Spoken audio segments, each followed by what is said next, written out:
Hello and welcome to another new episode. तो आज मैं आपको बहुत डीप में जाके फाइनल अकाउंट सिखाने वाला हूँ। इसके पहले मैंने और वीडियोस बनाए हैं, तो अगर आपने वो वीडियोस नहीं देखे हैं, उन वीडियोस के लिंक डिस्क्रिप्शन में दिया गया है, तो डिस्क्रिप्शन से उन वीडियोस को आप चेकआउट कर सकते हो। तो अगर आपने वो वीडियोस देख लिए हैं तो चलिए कंटिन्यू करते हैं आज के नए वीडियो में। फाइनल अकाउंट का ही ये वीडियो है।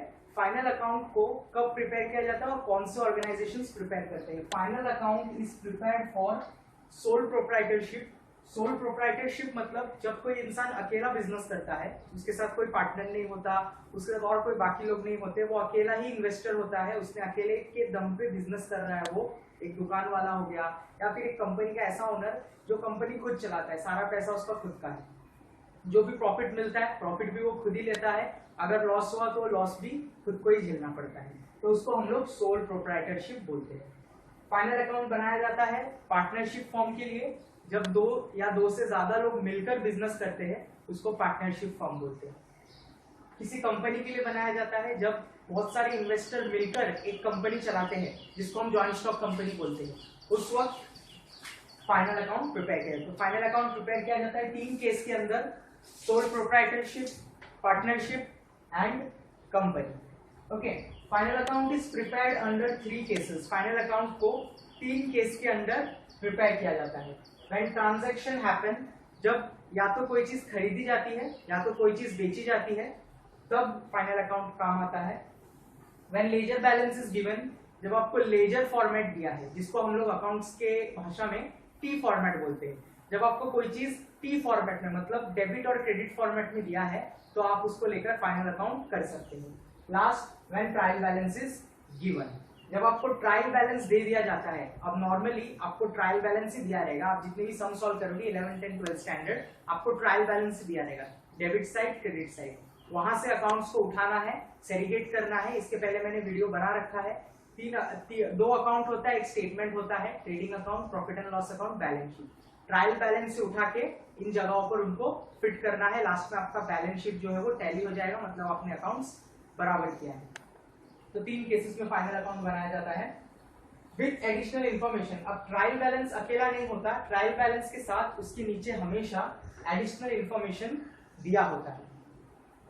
Final account done in 7 step. Final account करने का 7 स्टेप होता है स्टार्टिंग से। सबसे पहले होता है जर्नल एंट्री, जो हम लिखते हैं, ऊपर डेबिट होता है, नीचे क्रेडिट होता है, इसको टी फॉर्मेट नहीं बोलते। जर्नल एंट्री से बनता है लेजर एंट्री। जर्नल एंट्री को देखकर लेजर फॉर्मेट में बनाया जाता है, टी फॉर्मेट। लेजर एंट्री से ट्रायल बैलेंस बनता है, लेजर एंट्री को देखकर ट्रायल बैलेंस बनाया जाता है। उसके बाद आपका बनता है ट्रेडिंग अकाउंट। ट्रायल बैलेंस को देखकर ट्रेडिंग अकाउंट भरा जाता है। ट्रेडिंग अकाउंट के बाद बनता है profit and loss account and the final step is balance sheet. Last में बनता है आपका बैलेंस शीट। तो ये 7 स्टेप में हमारा फाइनल अकाउंट कंप्लीट हो जाता है। तो आज के वीडियो में मैं आपको एक्सप्लेन करने वाला हूँ ट्रेडिंग अकाउंट में ट्रायल बैलेंस से कौन सी चीजें उठाकर डालनी है और प्रॉफिट एंड लॉस अकाउंट में ट्रायल बैलेंस से कौन सी चीजें उठाकर डालनी है। तो ध्यान से देखेंगे। ट्रेडिंग अकाउंट ऐसा बनता है, मेरे पिछले वीडियो में बताया था, पर्टिकुलर अमाउंट, पर्टिकुलर अमाउंट। ये साइड होता है हमारा डेबिट रिकॉर्ड, ये साइड होता है हमारा credit record, DR, CR। It is very compulsory to mention it over here.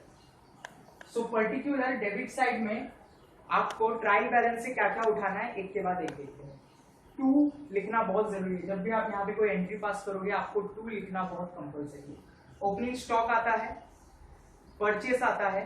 Purchase में से कोई चीज आपने रिटर्न कर दी तो वो परचेस में से लेस हो जाता है, फाइनल अमाउंट बाहर के साइड लिखते हैं। डायरेक्ट वेजेस, किसी वर्कर को आपने वेजेस दिए, वो आता है। कैरेज इनवर्ड, सामान को अंदर लाने के लिए जो भी पैसा लगता है। ड्यूटी एंड क्लियरिंग, आपका सामान पोर्ट पे, डॉक पे जमा है, डॉक से आपके फैक्ट्री में लाना है, तो उसके लिए ड्यूटी और चार्जेस पे करने रहते हैं, वो यहाँ पर आता है। फ्यूल एंड एनर्जी, आपके कंपनी में जो भी फिक्स्ड असेट्स है, जो भी मशीन्स है, उनको चलाने के लिए फ्यूल और एनर्जी की जरूरत पड़ती है, तो उसके जो खर्चे होते हैं वो यहाँ पर आते हैं। ऑक्ट्रॉय ड्यूटी, ऑक्ट्रॉय ड्यूटी आपको डॉक से जब सामान लाना रहता है, तो ये एक ऑक्ट्रॉय बोल के चीज होती है, ऑक्ट्रॉय ड्यूटी, वो पे करना रहता है। वो जब तक आप पे नहीं करोगे तब तक आपका सामान डॉक से आप नहीं लेके आ सकते। ये सब करने के बाद हम ये साइड आ जाते हैं, क्रेडिट साइड। क्रेडिट साइड में आता है सेल्स। मैंने आपको बताया था मेरे पिछले वीडियो में, ये साइड सारे एक्सपेंसेस होते हैं और ये साइड सारे इनकम। तो अब तक हमने देखा फैक्ट्री साइड से, फैक्ट्री से रिलेटेड जो भी एक्सपेंसेस होंगे वो यहाँ पे है, फैक्ट्री से रिलेटेड जो भी इनकम होगा वो यहाँ पर है। सेल्स, सेल करने पे हमें पैसा मिलता है, फायदा होता है, इनकम है, इसीलिए सेल्स यहाँ पर है। बाय लगाना बहुत जरूरी है, डेबिट साइड में टू लगाते हैं, क्रेडिट साइड में बाय लगाते हैं। सेल्स के नीचे रिटर्न को लेस करते हैं। आपने कोई चीज बेची और कस्टमर को उसमें कुछ डिफेक्ट दिख गया या कस्टमर को पसंद नहीं आया, उसने वो चीज वापस कर दी, तो सेल्स में से वो क्या हो जाएगा, माइनस हो जाएगा, less return, final amount outer column. एक इनर कॉलम होता है, एक आउटर कॉलम होता है। इनर कॉलम में हम सब कुछ सॉल्व करते हैं और जो हमारा फाइनल अमाउंट होता है वो हम आउटर कॉलम में लिखते हैं। उसके बाद यहाँ पे आता है क्लोजिंग स्टॉक।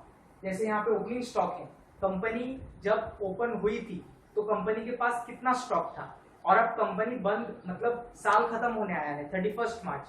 31 मार्च को सब कुछ करने के बाद कंपनी के पास जो स्टॉक बचता है उसको क्लोजिंग स्टॉक कहा जाता है।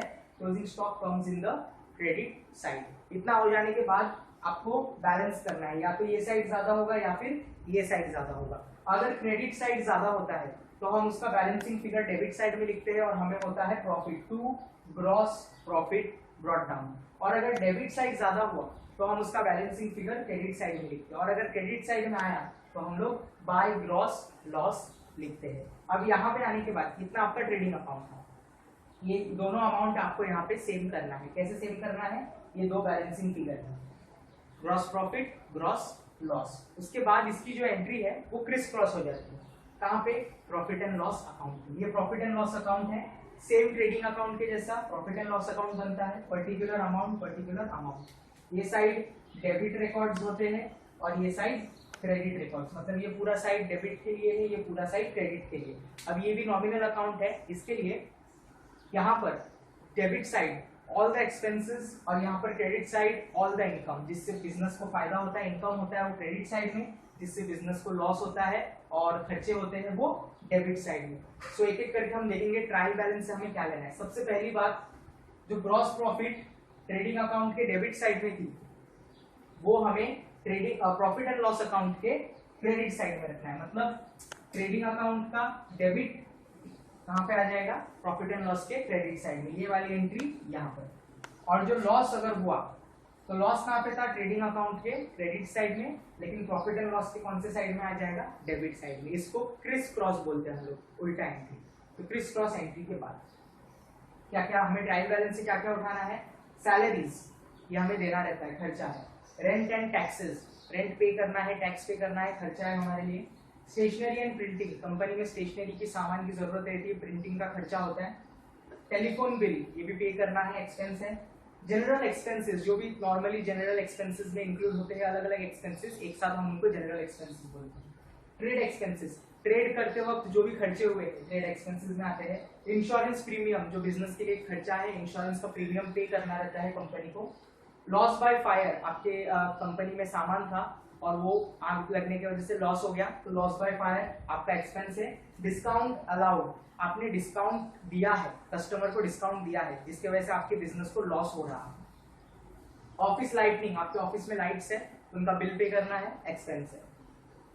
डेप्रिसिएशन, ये असेट के साथ जुड़ा हुआ है, जब हम बैलेंस शीट देखेंगे तब आपको डेप्रिसिएशन के बारे में ज्यादा डीप नॉलेज आएगा। इसके बाद का जो वीडियो होगा वो पूरा का पूरा बैलेंस शीट के ऊपर होगा। तो अभी आप समझ लीजिए, डेप्रिसिएशन नाम का एक चीज होता है जिसको यहाँ पर लिखना होता है।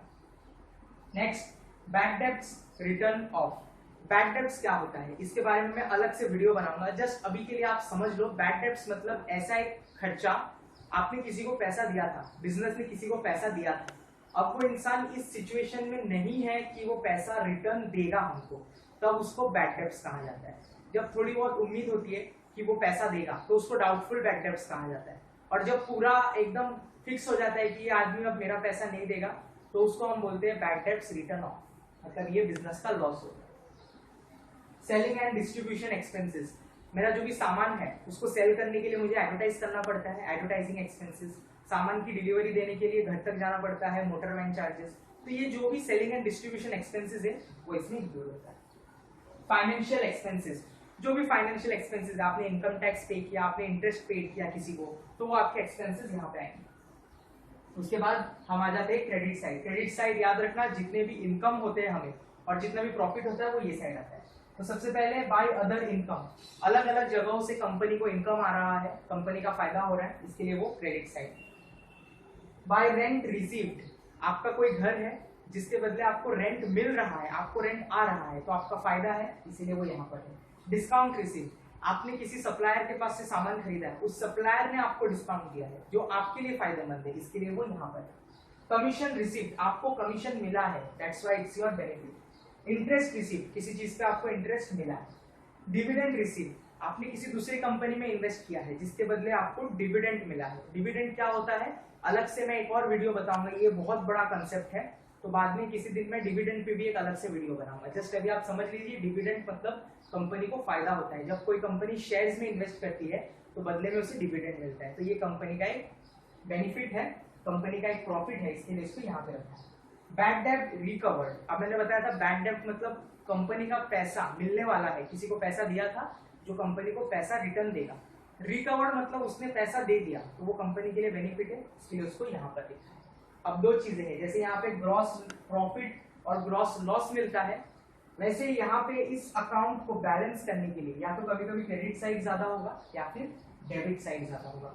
अगर डेबिट साइड ज्यादा हुआ तो उसको बैलेंस करने के लिए हम क्रेडिट साइड में लिखते हैं, हमें आता है नेट लॉस।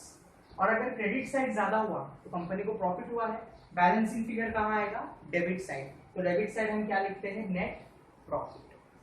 तो ये था हमारा trading account and profit and loss. I hope आपको समझ में आ गया होगा ये दो अकाउंट के बारे में। तो आज का वीडियो सिर्फ यहीं तक था। नेक्स्ट वीडियो आने वाला है बैलेंस शीट के ऊपर, जो कि एक बहुत बड़ा कंसेप्ट है। बैलेंस शीट अगर आप अच्छे से समझ जाते हो तो आपका बैलेंस शीट टैली हो जाएगा, और एक बार अगर बैलेंस शीट टैली हो गया तो फाइनल अकाउंट में आपके पूरे मार्क्स आपको मिल जाएंगे। सबसे इजी कंसेप्ट है और सबसे स्कोरिंग चैप्टर फाइनल अकाउंट है।